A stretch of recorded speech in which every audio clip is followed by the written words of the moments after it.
Started. Chair Caldwell, you are welcome to start the meeting at any point. All right, can everybody hear me? Yes. Okay, wonderful. Good afternoon, everyone. I call this meeting to order. We will start with the roll call. Commission members, Vice Chair Gail Jackson. Here. Commissioner Jesse Breckenridge. Here. Commissioner Carol Curtis. Here. Commissioner Cal McCloy.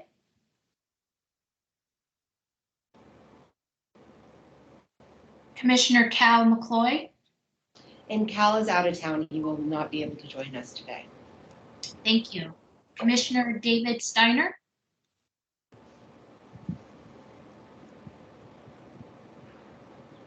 Commissioner David Steiner.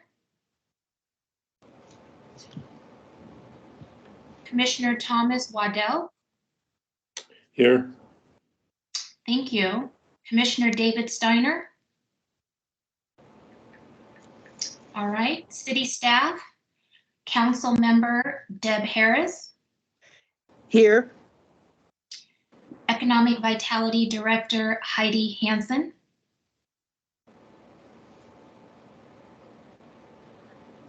Director Hansen would not be joining us today. Thank you. Airport Director Brian Gall. Present. Airport Communications Manager Claire Harper. Present. ARFF Operations Manager Tim Skinner. Present. And Recording Secretary Missiela Sanner. Present. Thank you. And we will go on to preliminary general business, public comment, participation, and input. Items presented during the public participation input portion of the agenda cannot be acted upon by the commission.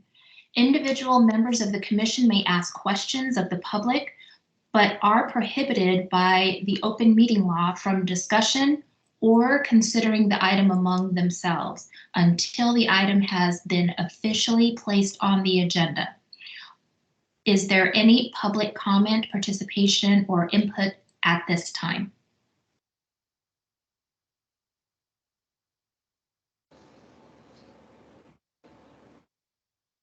All right, hearing none, we will continue. Announcements, reconsiderations, changes to the agenda, and or preliminary announcements.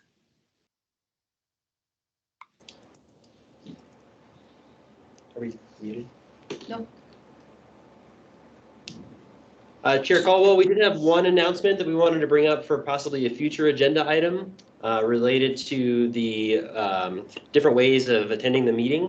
So for the last, I think, year or so, we've been doing the hybrid meetings with both an in-person option and the remote option. But we have had some meetings where the in-person crowd has been pretty small. So we wanted to revisit that and see if we could maybe set a minimum number of RSVP'd attendees that would trigger that in-person option. So there would be, say if there was a month when commissioners weren't going to be attending in person, that could be an all virtual meeting. That would save us a little bit of time on setting up the hybrid equipment within this. We thought that maybe attendance of 2 to 3 commissioners in person would be a good number, but we're open to discussion on that. So we would like to ask to include that on next month's agenda for a possible vote to see what everybody thought about possibly revising those policies slightly. Okay.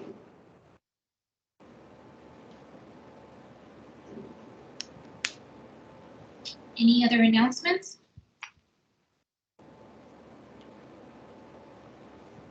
All right, hearing none. Thank you, Director Gall. Moving on to approval of the minutes from the April 13th meeting. Do I hear a motion or is there discussion for approval of the minutes?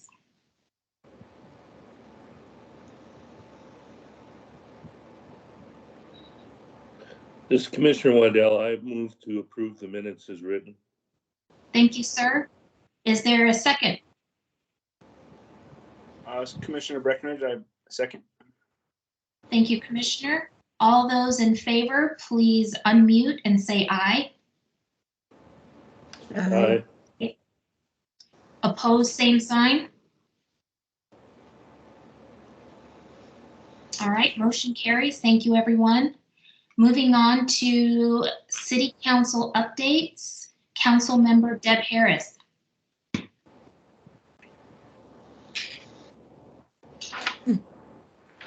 Well, I really don't have anything at this time.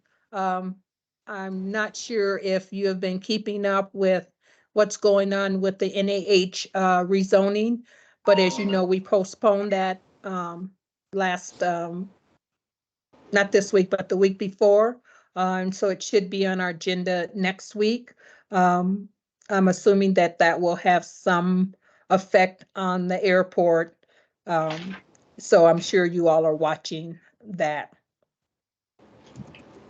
So Councilmember Harris, for those of us that are not or have not had the opportunity to catch up on that, could you give a very high-level brief summary? Yes, we heard, we did the public meeting a week from this past Tuesday, and we had quite a bit of public comment. Some people for and of course some against the rezoning. Unfortunately, I didn't keep count, but I know that we've received 186 emails, and I do not have the breakdown in terms of, well, at least as of Tuesday night, we had received 186 emails on the NAH rezoning. I do not have a breakdown in terms of pros and cons. Let's see, so on the Tuesday coming, we will have discussion by council because we closed out the open meeting. And so now council will discuss, ask questions, get more clarification.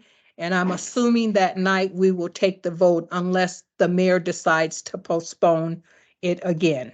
So any questions? Does that give you enough information, or do you need me to try and give you more? Commissioners, are there any questions for Councilmember Harris? Can I say something? Yes. Chair Caldwell, I wanted to add, for those that don't know about this project, this is a large transformational business expansion that will take place should the council approve their request. It will bring in additional jobs to our region, high wage jobs that are desperately needed. There's no level 1 trauma center north of Phoenix. Unfortunately, the hospital has outgrown their current facility, so that is the reason why they are pursuing this specific location. And if the proposal is approved next week, the hospital could open as soon as late 2027. It would, when the whole village is completely built out, it'll be 2040. And it's estimated that it would bring in $387 million annually to our region. So I think that the economic piece is incredibly important, as well as the healthcare piece. So I wanted to throw that out there, and if there are any commissioners that are so inclined, I would also encourage you to voice your opinion to your council member. Council member Harris is on the line, but you can always send an email to council@flagstaffaz.gov or be there in person on Tuesday night. You know, with a quality healthcare facility, it helps attract new business, and it also ensures that our future is bright and prosperous. So I wanted to throw that in there so that people understand a little bit more about the project. Thank you for that addition. Yeah, absolutely. Thank you for that, Vice Chair Jackson. That is a great call out. Also, too, I want to add that it also elevates the level of talent that we attract as far as healthcare. And so I'm really glad that you called that out. Very, very important. I think somebody else wanted to add something. This is Orville Wiseman, Wiseman Aviation. Hi, Can I Orville. say something? Yeah, I just, I've been following this, and I just found out this morning, my daughter-in-law graduated from NAU's construction management program last year, was hired by the prime contractor for this project specifically. They brought in several people who bought houses up here. And because of the delay, I just found out this morning that she's probably going to have to move to Phoenix, as well as my son, who's a key employee of my company, if they want to maintain continuity in their family. And I just, honest to God, I realize you have to listen to everybody. I don't see the downside for this.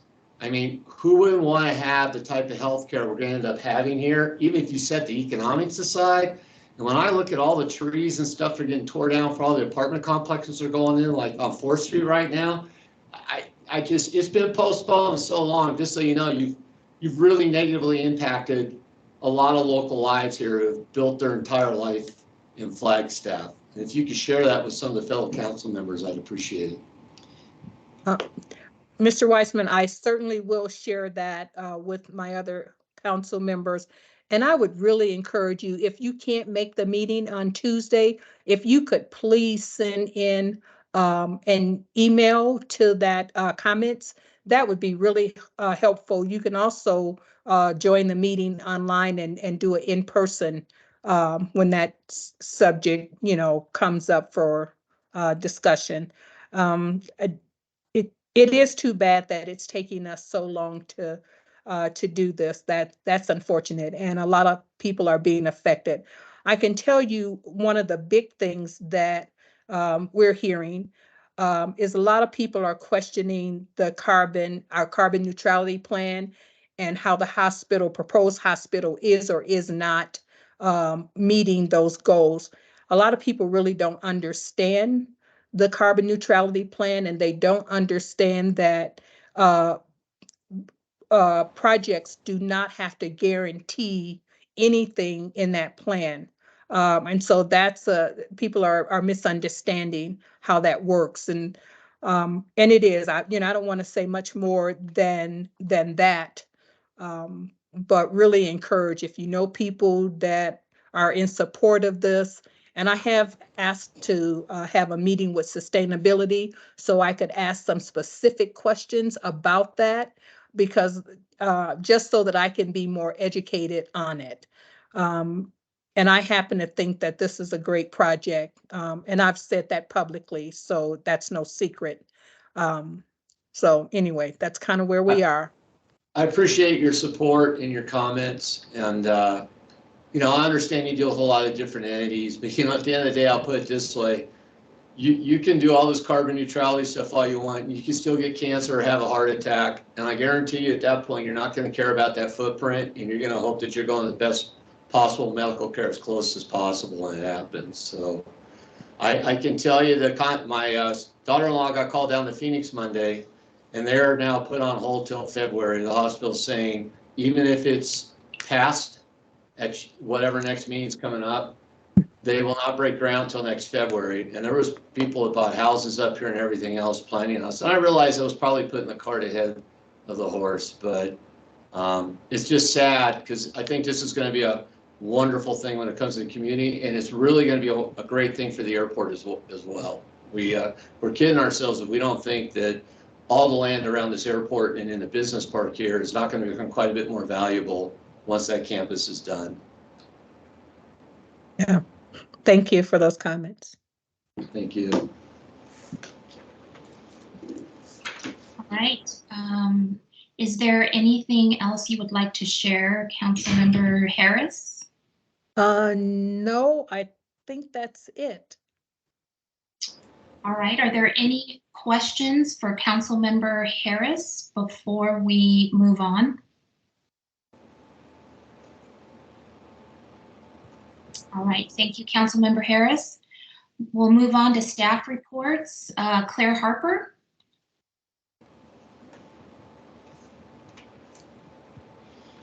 And I believe Brian, our new director, is gonna do our employments. Sure, thanks, Claire. So if you look at our employments for April, it's a very closely mirror image to what we saw in March. We're seeing our parking lots fill up more, so anecdotally, it seems like we will be seeing those tick up at some point here, but for now, the number of flights available through American Airlines has stayed relatively constant, and we're seeing that reflected in our employments. Next slide, please. One area we have seen some growth from last month is in our total operations. Total operations had a fairly significant bump up to a relatively high point from what we've seen lately. I think a lot of that has to do with weather. April was a much friendlier month for general flying of all types around Flagstaff, so I think we're seeing that reflected in the numbers and expect to see that continue and probably continue to grow even into May. That's what we have for updates for our operations and employments. I'd be happy to answer any questions if anybody has any.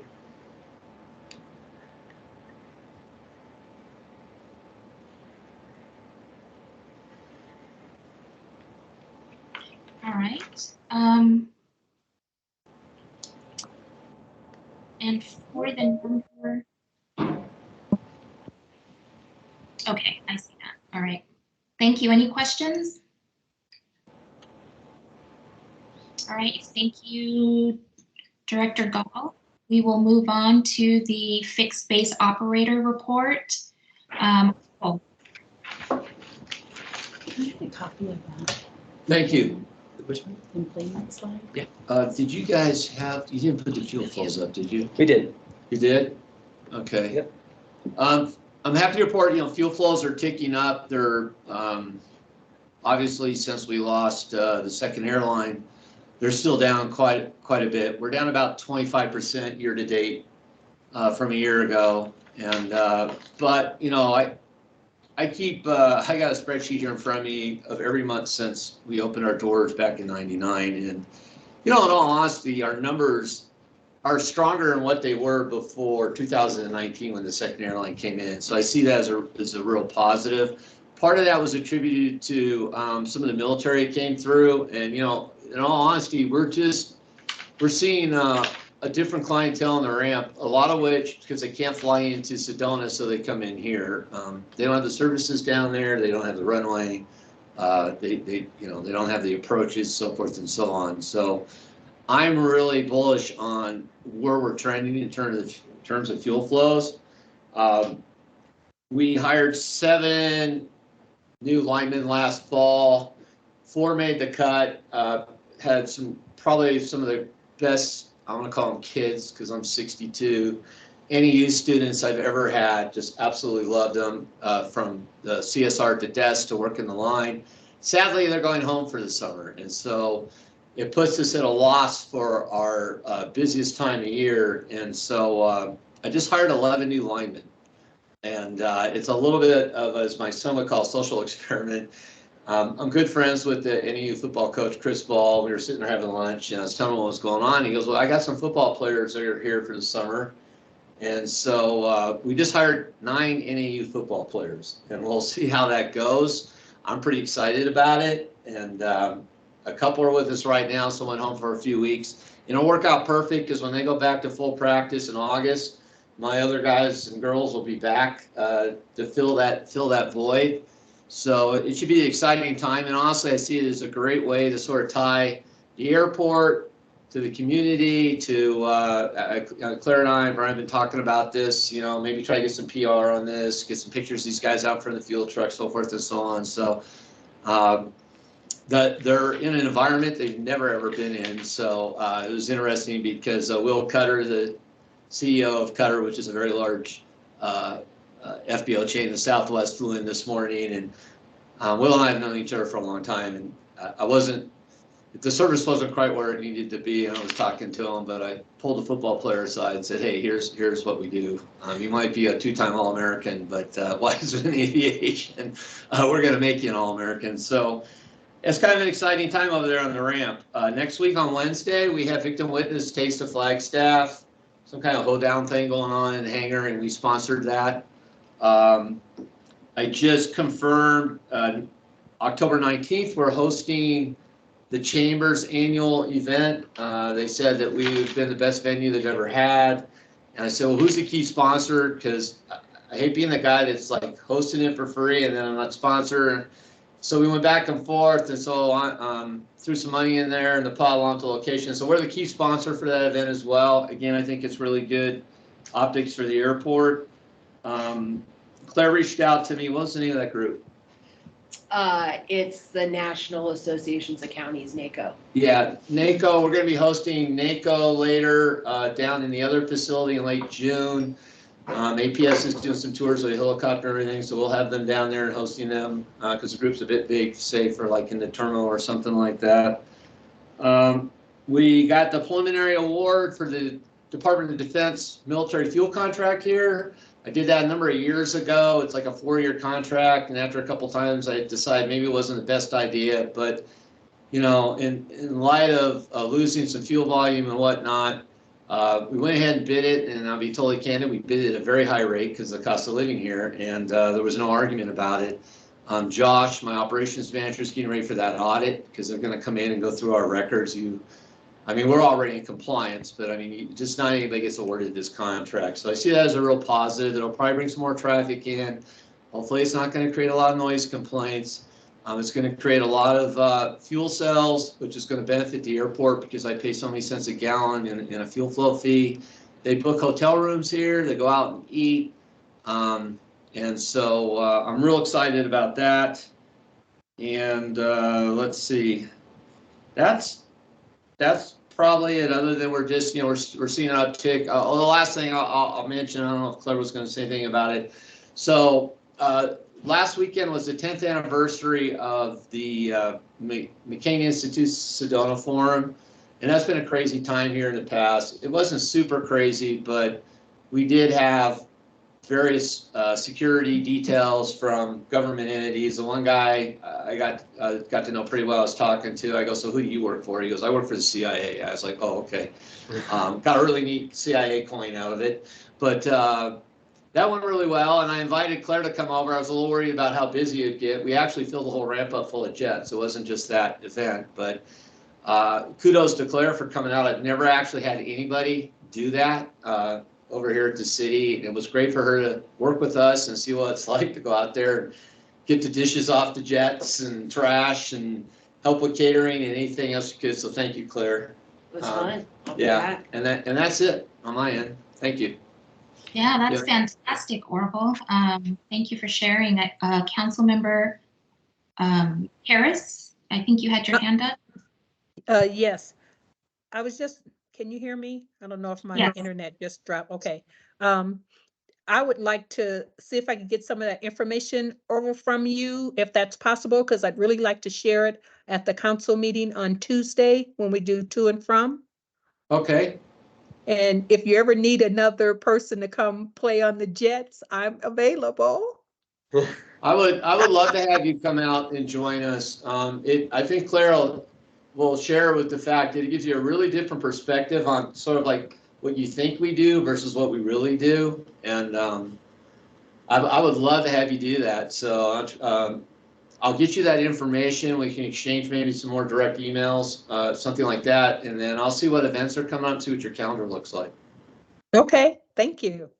Sure. Wonderful. Vice Mayor Jackson, you have your hand up as well. Not a mayor, but I'm Wow, a that chair. wasn't Thanks for the opportunity, Orville. I just wanted to bring up, Orville just mentioned that he hired 9 people. And right now there's a program through the Coconino County Workforce Development Board that will pay for interns for 40 hours from May 30th to August 1st, completely. Great. Pay for all of it if they are in their teens. You have till May 15th to apply for that. So Okay, I can send you the information. okay. But that goes for anyone else that's on our commission that's looking to hire this summer. There's money available for interns so that they can experience different careers. And this is an opportunity. So I just wanted to make sure that everybody knew, because this is the last week for those in Flagstaff to submit their application. Great. Thank you for that, Vice Chair Jackson. That's great news. And if anybody is able to take advantage of this great opportunity, that would be wonderful. All right, any other questions for Orville before we move on? I don't have a question. I just have a comment. And thank you for mentioning that workforce. I forgot all about that. Billy Francis is the director. And when I spoke with him last, he was still looking. So I'm going to give him a call this afternoon and ask him to contact you, Orville, if that's okay. Sure. Yeah, we Okay, just, because it'll pay for the wages for the students. okay. It's, we occasionally will have like a student come in high school and shadow a mechanic or something. We actually had one do that a while back, and we just found out he's graduating and he's going to aircraft mechanic school as a result. Wow, great.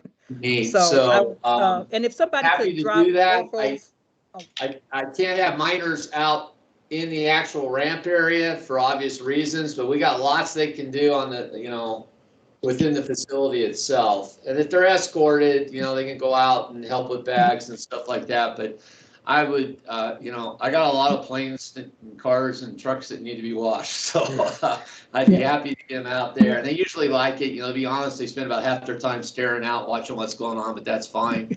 Even if I'm paying for them, I don't really care. So it's a great way to expose them to an industry that honestly, it's a boutique industry. Most people know nothing about it. So, and there's a lot of job opportunities in it. So. Well, I was thinking mainly about the college students because they are of age, but they still fit in that category. Okay, great. Okay. Yeah, have them right, contact me and I'll get moving on as quick as I can. We're a little short, but. That could be 9 salaries paid for this summer. Yeah, you can do something else with that money. Okay, thank you. Thank you. All right. Thank you very much. Orville, great report out. I am actually going to turn things over to Vice Chair Jackson because I have to hop off. I have another meeting that I have to be in. So thank you, everyone. Vice Chair Jackson, if you would go on to the next item, please. Perfect. Where are we at? We're grant updates. We have, Just making sure we set the quorum. we still have a quorum. Okay. Great. Thank you, Vice Chair Jackson. So we do have some exciting news for some project and grant updates for this past month. Next slide, please, Missy.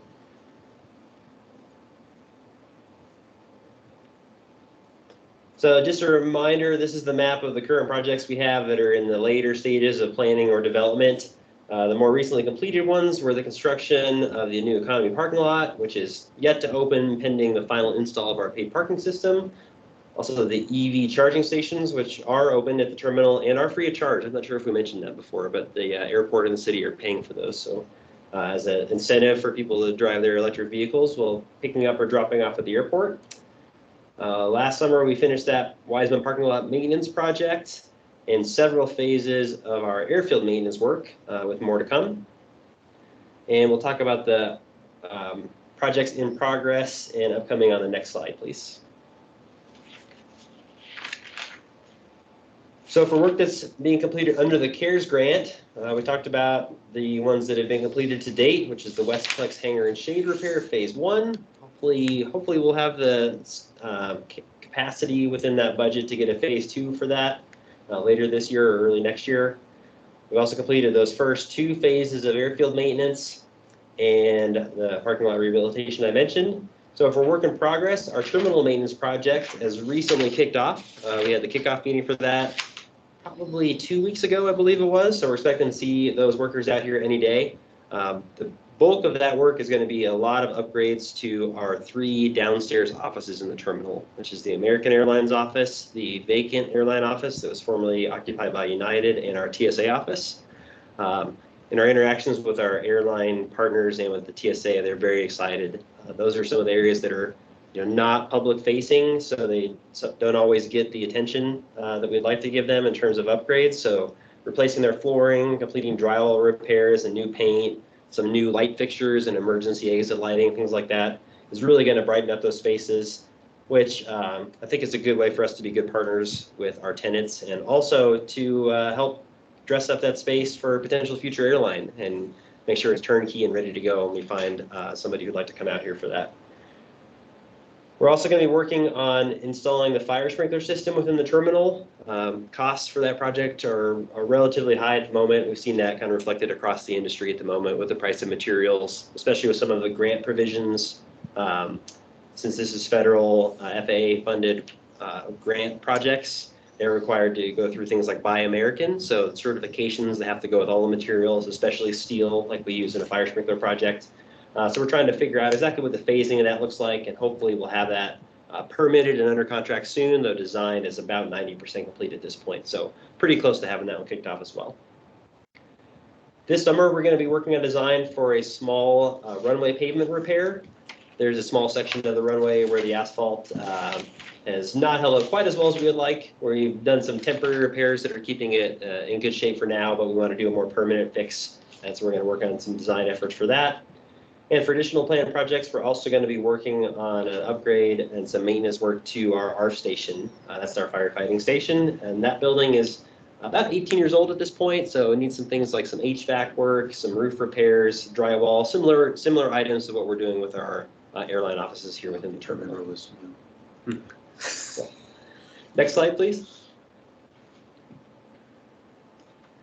So the big project that's still out on the horizon a little bit is our snow removal equipment building. Just a reminder, this building will go next to the fire station, between it and our air traffic control tower.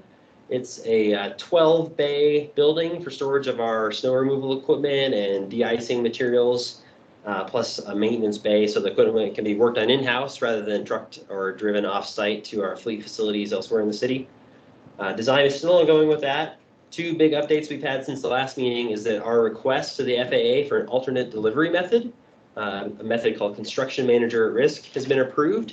So in a traditional project, an architect or an engineer would draw up plans for a new building like this, and it'll go out to bid, and all available contractors could bid on it, and it would be awarded to the lowest price for a contractor who's seemed to check all the boxes that were required for that bid.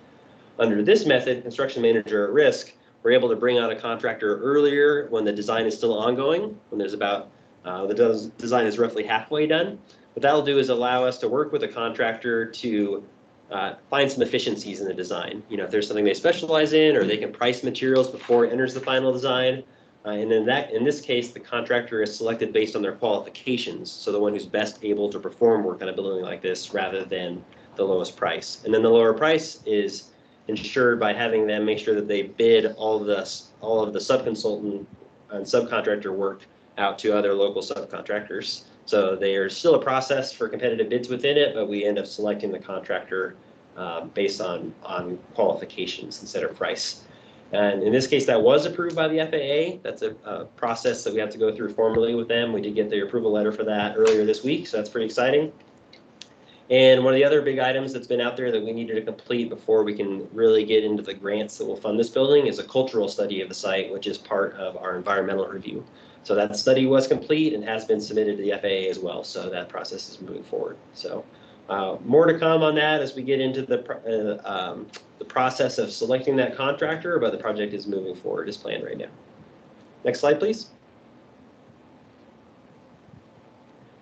So for airport funded projects, the big one that's out there right now is the move to our paid parking system. So that's divided into 2 major parts. The first is the paid parking infrastructure.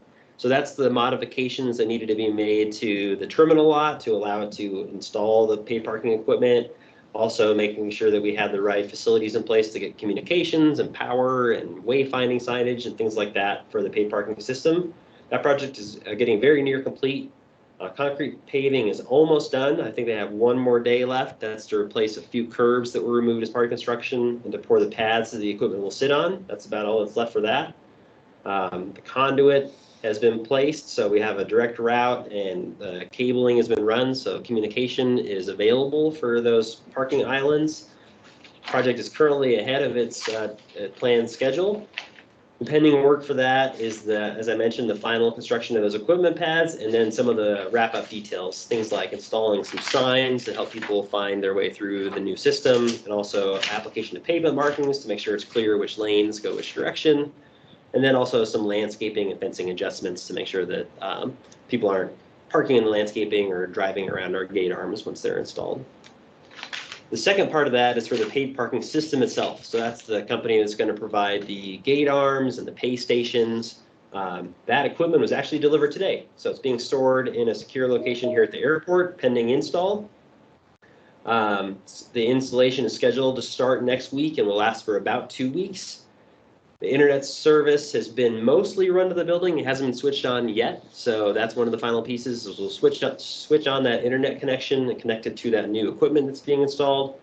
And then the final pieces that need to fall into place before we can make the system go live is a contract with a customer service provider. That's a company that will be available 24 hours a day. So if passengers push the call button on one of the pieces of equipment, with a question or a technical issue, we'll go to a live person 24 hours a day that can help them work through that issue. They can do everything remotely, even up to opening the gates if they can't find another solution to get somebody out of the lot. The other last contract we need is for credit card processing. So a company to make sure that when somebody swipes their credit card at one of the pay stations, it can go through this credit card processor and into the city's accounts in a secure fashion. So those are the last things we're working on. Right now, our schedule is to hopefully have the system available starting June 1st, but we're not going to start charging until July 1st. That gives us a month to run the system with the rates set to 0, so that if we have any issues, we can just open the gate and let people out and not worry about missing payment. And also it'll allow us to cycle most of the vehicles through the lot. So almost everybody who's parked in our terminal lot will have entered with the new system in place. So they'll have a ticket, we'll know their license plate number. It'll be a lot easier when they go to leave if they're in the system versus having parked there before anything was turned on. So yeah, pretty exciting stuff. We'll have more to share on that in the next month or so. And on the next slide, we have some photos that show some of the progress that we've seen since the last meeting. And the upper left photo shows, as of this morning, the terminal lot entry lanes. So the left lane is the narrower lane for passenger vehicles. The right lane that still has some cones in it is a wider lane that allows for fire access. You might be able to see some kind of pipes sticking up in the middle. Those are our bollards that are going to be protecting that equipment from vehicle damage. Once the paving is complete and those pads are entered and the equipment's installed, those bollards will be painted bright yellow to make sure that they're visible. And on the right is the exit lanes. Same configuration there. And it shows just how far they've come. The paving is mostly complete. The equipment's ready to go in. So very shortly here, we'll see what that full system looks like in the ground. I believe that's the last slide we have for updates for our grant and construction projects. Be happy to answer any questions if anybody has them. Any questions for Director Gall? All right, seeing none, let's move on. Miss Claire, Okay, you're up. I'm up.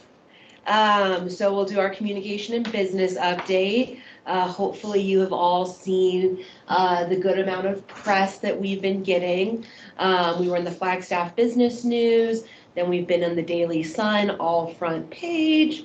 On the weekends, they did a nice piece on Barney's retirement. Last Friday, they did, the front page was prepare to pay, airport paid parking, which was a nice, okay article. We would have liked if they put our website in, but we also touched on the runway closure as well. So really good information to get out there. And then we have our new director there, and they did a nice little piece on Brian. Next slide, Missy. We were able to, the first week of May, the Flagstaff Airport was able to host the Arizona Airports Association Annual Spring Conference, which was held at Little America. We had a welcome from Mayor Becky Daggett. As you can see, Wiseman generously donated some tumblers. I'm actually using mine today. They're really nice. This picture doesn't capture their beauty along with their pen. Tumblers. Barney was certainly recognized for everything he's done for the association as well as the aviation industry in Arizona. Here he is up here with his large bottle of whiskey they gave him. And then we ended the tour we ended the conference with a tour of our ARF station. So Brian and Tim did a wonderful job, and it was really fun to show the folks from the other areas of Arizona that don't necessarily get snow what equipment we have. So they were super interested in that. Next slide, Missy. A little bit of an update on our air service attraction. Right now, I am working on our Small Community Air Service Development Program grant.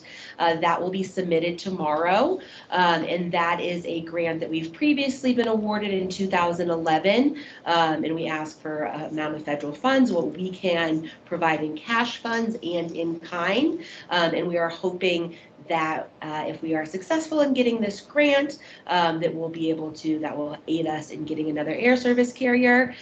We have a very strong application, letters of support from waiting on 2 people in the room that are very prominent in our community and that are important, that are going to get me those letters by tomorrow.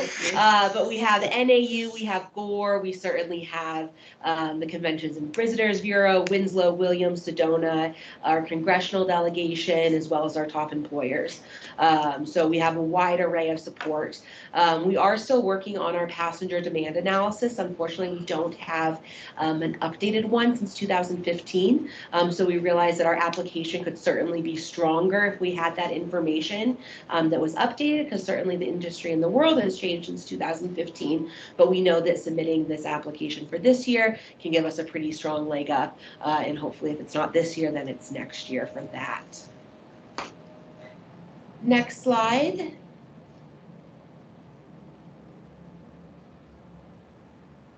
Next week, I'll be going to Montana and have the opportunity to meet with Alaska, Allegiant, American Breeze, Delta, Southern, Southwest, Sun Country, and United. Certainly, all those are not the right fit for us right now, but it's certainly worth having the conversation, making those connections. Something that's important when we were submitting for our grant is having a letter of support from certain airlines. So this is really going to help us be able to build those relationships, get a pulse on the market, and have those connections for when we're ready to welcome another service in. And then in June, I will be going with Brian, as well as Trace Ward, our CVB director, our Conventions and Visitors Bureau, to a conference. It's called Jumpstart, and it's kind of the big air attraction conference. And so far, we've matched with American, Allegiant, and Southwest. So we're certainly looking at what they can offer to us and how we can best utilize our time with them. So we're certainly excited for that. Next slide.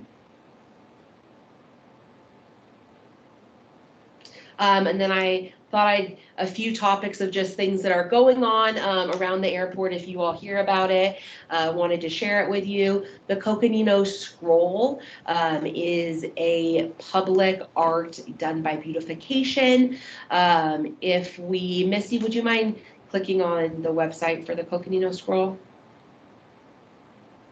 It's pretty cool. I saw a lady paint the other day. I dropped somebody off over here. Yeah, it's really cool. And we're working on, hopefully this week we'll have it up on our website. But this is the brochure that will be available at the airport in the foyer as people go out to pass the scroll, or we'll have a display where they can use the QR code. So a little bit of information, and I will include this in our next month's newsletter. So you'll certainly be able to look at all of that. And then if Missy wants to go to the next slide, we have some pictures of it as well. And so it tells a story through medallions about the history of Flagstaff, and then there's a beautifully done fence that highlights the medallions as well. Next slide. This is some coverage we've gotten on, and you see a lot of people looking at it. Missy, if you're able to show the Instagram video that NAU president posted, that would be great. I think it gives a good.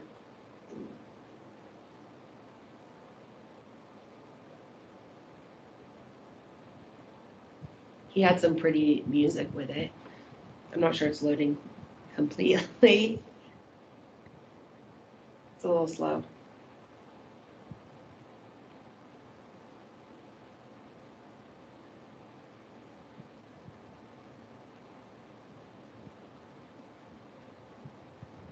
I'm having trouble with the sound even on my own computer. It's okay.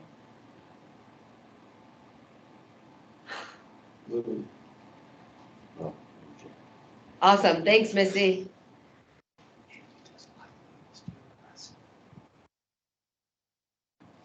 And then the airport, or the Arizona Daily Sun, also had a little piece highlighting it. Next slide, Missy. I wanted to give you a little bit of update on the outreach that we're doing for paid parking.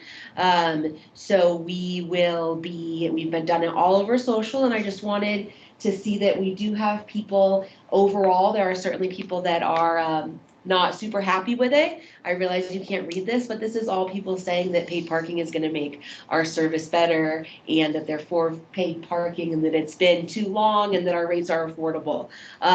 So I think it's nice to kind of see what the public is saying about it. There's some gentleman that's mad because he's going to have to pay for when he rents his car. But again, our rates are going to be affordable. The economy lot is $6 a day. The premium lot, terminal lot, I'm sorry, is the $8 a day. Your weekly rate will only be the 6 days, so you get 1 day free, so that's either $36 or $48, and then the first hour will remain free. So it really is affordable. We've been putting out some press releases, which we'll continue to do. It's been on our website. We're running this ad in the Daily Sun. You should see that start running soon, as well as reaching out and getting some media on it. I did want to let everyone know that if you have questions about what's going on at the airport, I guess it's only going to show, I'm sorry, Missy, it's only going to show to the people in the room. Missy, if you could hit on our website and then scroll down to where it says the latest on Flagstaff, so they could see where we have all that information if they didn't catch it in the newspaper, or if they want to share with someone. Is that the link on there that says press releases? Yeah, but you can actually, we just want to go to flyflagstaffaz.com, the main page, and then scroll down, and we can see where it says the latest.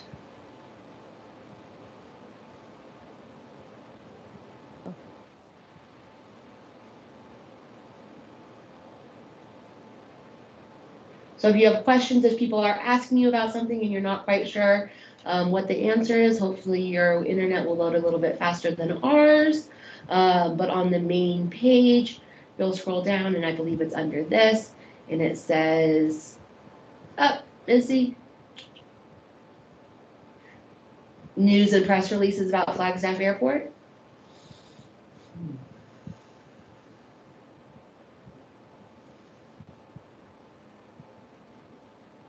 Right there, and then you'll hit learn more.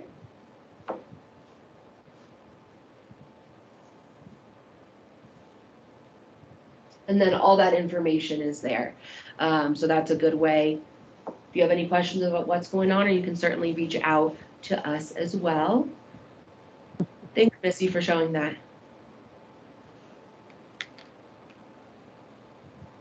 And then on the next slide, just the outreach that we've been doing for the upcoming runway closure. So we certainly notified American 7 months in advance. We're being receptive to people asking why we're doing it in the peak time, which if you read the press release, all that information is included. And it was also in the Arizona Daily Sun story. So we'll continue as the date approaches to send out press releases regarding that information. Next slide, Missy, but I think that might be all that I have.